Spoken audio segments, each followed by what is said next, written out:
अस्सलामुअलैकुम नाज़रीन, प्रोग्राम रोज़ा और सेहत में खुशामदीद और मैं हूँ आपकी मेज़बान महरीन फ़ातिमा।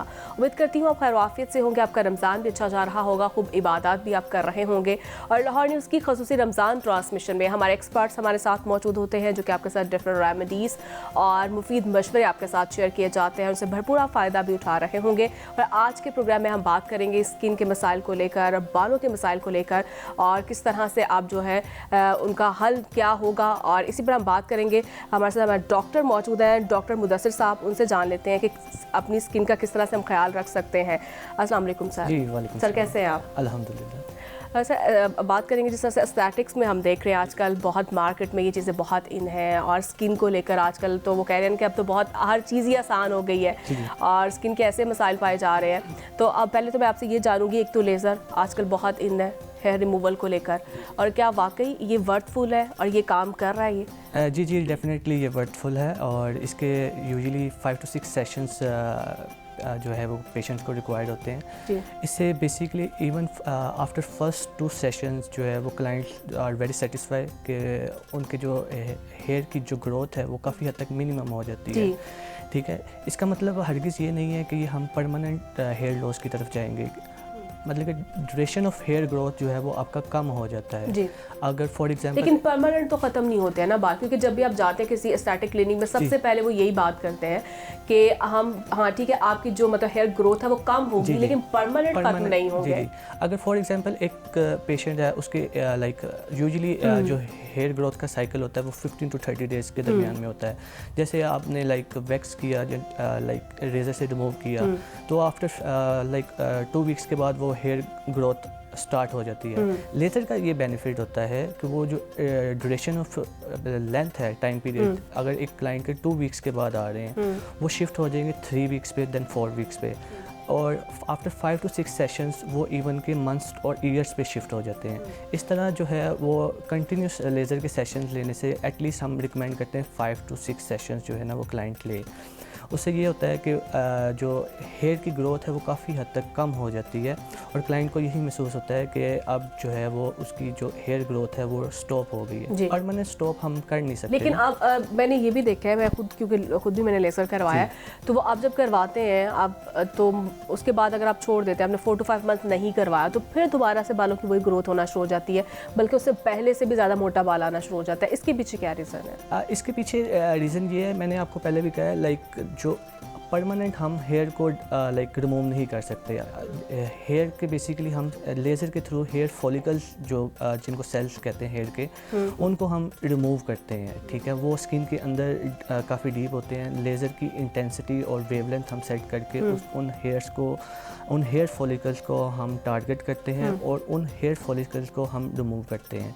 अब यूजुअली ये होता है, अगर एक पेशेंट है वो रेज़र या वैक्स से हेयर को जो है वो रिमूव करता है, तो वो सुपरफिशियल लेयर उसकी जो है वो रिमूव कर रहा है, हेयर फॉलिकल स्टिकर वो टारगेट नहीं कर रहा। ठीक है, अब एक क्लाइंट ने रेज़र की या वैक्स के थ्रू की है, उसका जो हेयर ग्रोथ का टाइम है वो आफ्टर 2 वीक्स के बाद आ जाएगा। ठीक है, अब लेज़र का बेनिफिट ये है कि वो सेलुलर लेवल पे जाके जो हेयर फॉलिकल्स हैं उनको टारगेट करता है, और जो टाइम पीरियड जो यूजुअली एक टाइम पीरियड जो साइकिल है हेयर फॉलिकल्स का लाइक 15 डेज़ का, वो इसको इंक्रीज़ कर देता है। ठीक है, जैसे ही एक क्लाइंट आया है, उसने फर्स्ट सेशन लिया, हम उसको रिकमेंड करते हैं सेकंड सेशन आप 15 डेज़ बाद लें, क्योंकि हेयर फॉलिकल्स का जो साइकिल है वो 15 डेज़ का है। ठीक है, उसके बाद हम रिकमेंड करते हैं मंथली पे चला जाए, क्योंकि जैसे जैसे हम सेशंस इंक्रीज़ करते जाएंगे तो हेयर फॉलिकल्स की जो ग्रोथ है, जो यूजुअल ग्रोथ है वो कम होती जाएगी, और जो हेयर ग्रोथ है वो फिर जो है वो शिफ्ट हो जाएगा मंथ्स पे, फिर हम उसको ईयर्स पे जो है ना वो शिफ्ट कर देते हैं। जहाँ तक आपका सवाल रहा कि अगर एक सेशंस हम लाइक छोड़ देते हैं और हेयर थिक होना शुरू हो जाते हैं, तो उसके लिए हम यही रिकमेंड करते हैं कि आप एटलीस्ट जो है ना 5 to 6 सेशंस के बाद जो है ना वो एक आधा सेशन, ये 5 to 6 सेशन जो है वो एक साल में कंप्लीट होते हैं। जी हाँ, लाइक फर्स्ट सेशन आपका 15 डेज़ बाद कंप्लीट हो जाएगा। ठीक है, सेकंड सेशन के लिए हम 15 डेज़ बाद बुलाते हैं क्लाइंट को, देन उसके बाद हम मंथली जो है ना वो स्टार्ट एक साइकिल पीरियड जो है स्टार्ट होना शुरू हो जाता है। तो आफ्टर 5 सेशन जो है उसकी हेयर ग्रोथ काफ़ी हद तक कम हो जाती है। और आप किस तरह से हेयर रिमूव करते हैं, विद वैक्स या फिर देन सेफ्टी? हम बेसिकली जो है ना वो टिंकल रेजर्स जी जी वो यूज़ करते हैं क्लाइंट्स को। देन आफ्टर जो है ना हम रिकमेंड यही करते हैं कि क्लाइंट खुद जो है ना वो लाइक अपने जो हेयर ग्रोथ है उसको रिमूव करके आए। देन हम उसके ऊपर अल्ट्रासोनिक जेल अप्लाई बट आप क्या रिकमेंड करते हैं कि क्या हमें वो जो रेज़र है वो यूज़ करना चाहिए, उससे बाल ज़्यादा थिक नहीं आते हैं? नहीं, बेसिकली आप हेयर फॉलिकल्स को जो रेज़र है उसके थ्रू रिमूव कर ही नहीं सकते क्योंकि वो डीप है। आपने जस्ट एग्जैक्टली वो तो लेयर बाल तो लेयर की शेप में आता है ना। जो हेयर की जो ग्रोथ है ना आपने सुपरफिशियल ऊपर वाली लेयर्स को रिमूव किया। अब नीचे जो है ना हेयर फॉलिकल जो रूट्स हैं एग्जैक्टली उसने टाइम पीरियड के बाद फिर से ग्रोथ करना है। हमने उस जो हेयर फॉलिकल्स का जो टारगेट है ना उसको हमने लेज़र के थ्रू जो है ना वो रिमूव करने की ट्राई करना है। उसको डेड करना है। उसमें बेसिकली हम पहले क्लाइंट्स का ट्विंकल रेजर के साथ जो है वो रिमूव करते हैं। देन अल्ट्रासोनिक जेल अप्लाई करते हैं। देन हमारे पास जो है वो डायोड लेज़र है सोप्रानो जो कि लेटेस्ट टेक्नोलॉजी है हमारे पास। इसके अलावा IPL 3-in-1 भी है। इसके थ्रू जो है वो हम जो है क्लाइंट्स के जो है वो जो है हेयर रिमूव करते हैं और इसके माशाल्लाह से काफ़ी अच्छे रिज़ल्ट हैं और हमारे क्लाइंट काफ़ी ज़्यादा सेटिस्फाइड हैं। और इवन लाइक समर, आपको पता है समर आने वाला है। समर में तो यूजुअली इसका बहुत ट्रेंड है क्योंकि फीमेल की डिमांड होती है, उन्होंने उस हिसाब से ड्रेसिंग करनी होती है तो दे नीड के लाइक हेयर ग्रोथ कम से कम हो। तो अल्हम्दुलिल्लाह काफ़ी अच्छे रिज़ल्ट हैं और क्लाइंट्स हमारे काफ़ी ज़्यादा सेटिस्फाइड। और इट्स अ पेनलेस प्रोसीजर, इसमें कोई पेन नहीं है। सिर्फ आपने लाइक हमारे पास आना है, लाइक फुल बॉडी के लिए आए, अपर फेस के लिए आए, अपर आर्म्स के लिए आए, जिस पोर्शन के लिए आप आना चाहते हैं उसके लिए आए। तो like with in like ours आपका फुल बॉडी में ज़रा टाइम लगता है, वो भी हार्डली 45 to 1 hour लगता है। अलबत्ता अगर फुल फेस है उसमें हार्डली 10 minutes लगते हैं। इस तरह अपर लाइक आर्म्स हैं, लेग्स हैं, तो हर पोर्शन का लाइक डिफरेंट है और डिफरेंट साइकिल पीरियड होता है क्योंकि कहीं जल्दी बाल आ जाते हैं, कहीं कम बाल आते हैं। जी ऐसे ही है। और ये इंडिविजुअल टू इंडिविजुअल भी जो है ना वो वेरी करता है।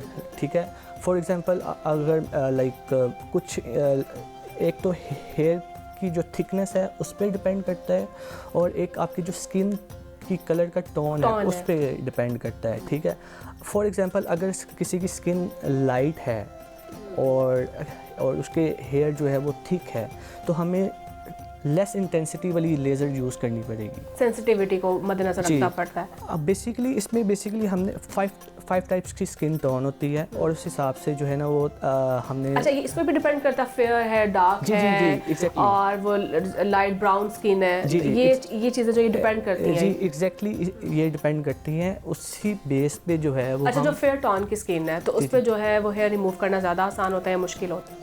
उस पर जो है वो ज़रा मुश्किल होता है। उसकी वजह जो फेयर होती है उसकी वजह जो लेज़र है उसने टारगेट करना है एक प्रोडक्ट को जिससे कहते हैं मेलानिन, जिसकी वजह से आपकी जो स्किन में जो कलर टोन है ना उस मेलानिन प्रोडक्ट की वजह से आता है। आपका जो लाइक हेयर कलर है वो बेसिकली मेलानिन की वजह से जो है ना वो। तो बेसिकली लेज़र ने जो है ना वो मेलानिन जो है जो कलर प्रोवाइड करता है स्किन टोन को उसको टारगेट करना होता है। अब जो फेयर स्किन है उसमें मेलानिन है ही नहीं, मतलब कि कम है एज़ कम्पेयर टू जो डार्कर स्किन है। तो अब जो हमारे पास सोप्रानो एल्मा है वो बेसिकली टारगेट करती है मेलानिन प्रोडक्ट को। अब फेयर स्किन में मेलानिन कम है और डार्कर स्किन में मेलानिन ज़्यादा है, तो उसके लिए टारगेट एरिया को टारगेट करना इजी हो जाता है। तो उसमें हम एनर्जी और जो है ना वो कम यूज़ करते हैं डार्कर स्किन में as compare to fair skin. और इसके अलावा जो हेयर रिमूवल का जो टेक्निक है वो डिपेंड करती है आपका जो हेयर है वो थिक है, थिन है, उस पर भी डिपेंड करती है। अब ये वाली जो लेज़र हेयर रिमूवल है ये जस्ट ब्लैक हेयर्स को रिमूव करती है। ठीक है, वाइट हेयर को नहीं, वाइट हेयर्स को टारगेट ही नहीं कर सकती क्योंकि इसमें वो वाइट हेयर्स में मेलानिन ही नहीं है। तो फिर जो मेल है जिनके फेस पे वाइट बाल हैं वो रिमूव कराना, आपको पता है बियर्ड वो शेप बनवाने के लिए मेल हजरात भी जो वो लेजर कराते हैं और जिनके वाइट बाल होते हैं तो फिर वो क्या करें? उसके लिए एक सेपरेट प्रोसीजर है जिसे इलेक्ट्रोलाइसिस कहा जाता है। ठीक है, वो बेसिकली एक प्लाज्मा पेन होता है, उसके थ्रू हम उसको जो है ना वो एक हेयर को रिमूव करते हैं। क्योंकि अगर आप लेज़र का एक हैंडल पकड़ेंगे और लाइक फॉर एग्जांपल एक वाइट बलून है और एक ब्लैक बलून है, अगर मैं वाइट बलून पे लाइक लेज़र के शॉट्स लूँगा, बलून will वो be रेज safe. फॉल करती हैं। वो सेफ है, वो बलून रप्चर ही नहीं होगा एज़ कम्पेयर टू अगर मैं ब्लैक बलून पकड़ता हूँ उसको करता हूँ वो उसी टाइम बर्स्ट हो जाएगा। एग्जैक्टली। ये बेसिकली शो करता है कि लेज़र का जो टारगेट एरिया है वो ब्लैक कलर है। अगर इसके अलावा लाइक आस्ता आस्ता जो शेड्स हैं, लाइक मैंने आपको पहले बताया जैसे skin to like fair skin है, उसमें हमें एनर्जी जो है वो ज़्यादा देनी पड़ेगी क्योंकि उसमें मेलानिन नहीं है, ठीक है। अब ब्लैक वाले में जो है ना वो उसका जो टारगेट है उससे लेज़र को पता है ये मेरा टारगेट है, वो उसी टारगेट वो आसानी से अचीव कर सकता है। उसमें हमें एनर्जी भी कम यूज़ करनी एनर्जी भी पड़ेगी। कम यूज़ करनी पड़ेगी। और इसके यानी इट्स ये गेम ऑफ एनर्जी है। जी गेम ऑफ एनर्जी भी है। और इसमें बेसिकली एज अ डॉक्टर हमने असेस करना होता है कि स्किन की जो है वो टोन कैसी है, उसका कलर कैसा है। जाहिर होता है स्किन की सेंसिटिविटी, कुछ लोगों की स्किन बहुत हार्ड होती है, कुछ लोगों की स्किन बहुत ड्राई वो होती है, कुछ लोग स्किन बहुत ज़्यादा जो है वो थिक होती है। जी और ये अच्छा मर्द और ख़वातीन में भी ये चीज़ें वेरी करती है क्योंकि स्किन जो ख़वातीन की होती है वो सेंसिटिव होती है as compare to male. Male की स्किन जो होती है वो थोड़ी सी हार्ड होती है। जी ऑब्वियसली मेल की स्किन भी फीमेल की तरह जो है वो वेरी करती है। और एक दूसरी बात मैं बताता चलूँ आपको, लाइक अक्सर पेशेंट्स के जहन में होता है कि ये लाइक पेनफुल प्रोसीजर है। ये पेनफुल नहीं है बेसिकली। वो अगर आप लेज़र अप्लाई करते हैं आपके जहन में होगा कि लाइक यार ये हीट वेव्स निकल रही हैं और इससे जो है ना वो पेन भी होगा, एग्जैक्टली बर्निंग साइल आ सकती है। लेकिन जो हमारे पास लाइक लेज़र मशीन है सोप्रानो, उसमें बेसिकली कूलिंग इफेक्ट बहुत अच्छा है, ठीक है। हम अल्ट्रासोनिक जेल अप्लाई करते हैं, देन लेज़र करते हैं, साथ में वो कूलिंग हैंडल होता है, उससे पेशेंट को बहुत सूथिंग और रिलीफिंग इफेक्ट होता है और पेशेंट को पता भी नहीं चलता। वो जेल भी जो लगती है उससे भी काफ़ी ज़्यादा ठंडक महसूस होती है। तो वो पेशेंट को पता भी नहीं चलता कि वो उसके जो है वो लाइक प्रोसीजर डन भी हो गया है। तो आप आएँ, हम मोस्ट वेलकम हमारे क्लिनिक। और ये एक्सपेंसिव भी है? नहीं, आजकल आपको पता है लाइक बहुत से एस्थेटिक सेंटर जो है वो ओपन हो गए हैं, तो कंपटीशन उस हिसाब से बहुत ज़्यादा भी नहीं है चीज़ें। तो आजकल रमज़ान है, रमज़ान में हमारी डील अच्छा, क्या मैं ये पूछना चाहूँगी क्या रोज़े की हालत में आप जो है लेज़र करवा सकते हैं? जी लेज़र करवा सकते हैं आप। जी नॉन इन्वेसिव जितने भी प्रोसीजर है वो आप करवा सकते हैं। जो इन्वेसिव है जिसमें आपका मतलब इन्वेसिव से मुराद लाइक आपको कोई मेडिसिन में इंजेक्ट कर रहा हूँ या आपका ब्लड सैंपल्स ले रहा हूँ, तो उसमें जो है वो रोज़े की हालत में नहीं होता। वो नहीं, इसका मेरे ख्याल से बेटर जो है वो उलमा हज़रात बता सकते हैं। बिल्कुल। अच्छा, अब कर लेते हैं बात लिप्स फिलर की। ये भी बहुत कॉमन है आजकल, लड़कियां बड़े शौक से करवा रही हैं, जिसे दूसरे फॉर्म में बोटॉक्स भी कहा जाता है। तो ये लिप फिलर जो मुझे हमें थोड़ा सा गाइड करे, ये करवाना चाहिए ये या नहीं करवाना चाहिए? अच्छा, जहाँ तक जो है लिप फिलर की बात है, ये टोटली जो है वो चॉइस जो है वो क्लाइंट्स पे डिपेंड करती है, ठीक है।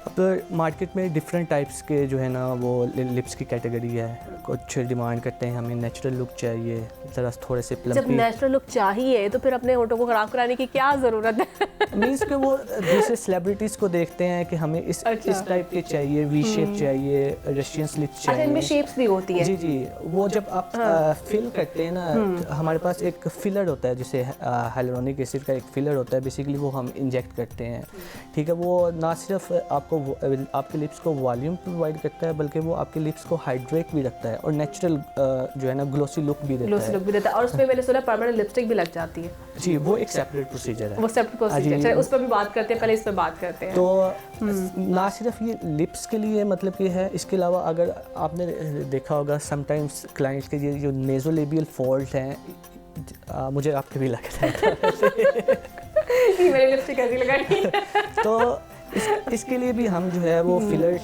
जो है वो रिकमेंड करते हैं, ठीक है। जो बेसिकली लिप्स के पार्ट भी जो है ना, अगर किसी को चाहिए कि वो लाइक जॉ लाइन वो प्रोमिनेंट करना चाहिए, एग्जैक्टली जॉ लाइन, और उसके बाद जो ये जो होती है स्माइल जो लाइन की वाली होती है, स्माइल लाइन, ये नेज़ोलेबियल इसे कहते हैं। इसको भी जो है ना वो फिलर्स के थ्रू जो है वो हम फिल कर देते हैं। इसमें बहुत सी लाइक बहुत मैन्यूट लाइक 1 ml 0.5 ml इस तरह हम इंजेक्ट करते हैं ताकि पेशेंट्स को ये ना लगे कि उसने कुछ करवाया है। ये बिल्कुल नेचुरल सी लुक आए नेचुरल सी लुक आए ना, क्योंकि समटाइम जो लिप फिलर से करवाने से ये चीज़ बहुत ज़्यादा जो है ना वो इन्हांस हो जाती है, तो वो बहुत अजीब से लगते हैं। और फिर क्लाइंट्स आके कहते भी हैं कि ये क्या हो गया है, लेकिन हम फिर उन्हें रिकमेंड करते हैं कि लाइक हम मैन्योर सी अमाउंट डालेंगे जिससे आपकी जो इफेक्ट चाह रहे हैं वो भी आएगा, और कोई आपको क्लेम भी नहीं कर सकता कि आपने कुछ एस्थेटिक का प्रोसीजर करवाया, क्योंकि फीमेल्स अक्सर आके कहती हैं कि हम बस हमने ये प्रोसीजर करवा लिया यहाँ पे, लेकिन बाहर किसी को हमें गारंटी दे दे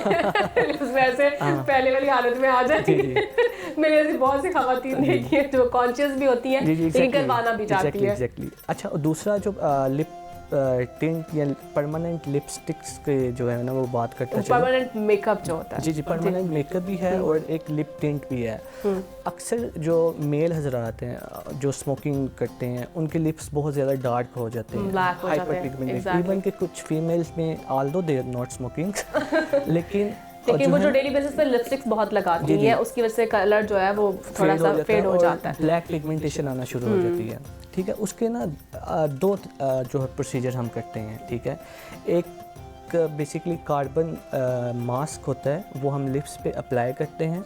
ठीक है, और देन हम थ्रू लेज़र जो है वो उस मास्क को जो रिमूव करते हैं उसे पीको लेज़र कहते हैं। ठीक है, वो बेसिकली जो लेज़र है वो फिर से ब्लैक पिगमेंट को टारगेट करेगी और आपकी जो डेड स्किन है, हाइपर पिगमेंटेशन हुई है, उसको रिमूव करती है। ठीक है, इसके 5 to 6 सेशंस लेने पड़ते हैं। ठीक है, और दूसरी तरफ क्लाइंट कहता है कि मैंने सेशंस नहीं लेने, मुझे क्विक रिजल्ट चाहिए, मतलब एट अ टाइम हमें चाहिए, एक दफ़ा मुझे आना पड़े, बार बार ना आना पड़े, क्विक रिजल्ट चाहिए। उसके लिए हम क्या करते हैं, लिप टिंट एक प्रोसीजर है वो करते हैं। बेसिकली हमारे पास एक टैटू पेन होता है।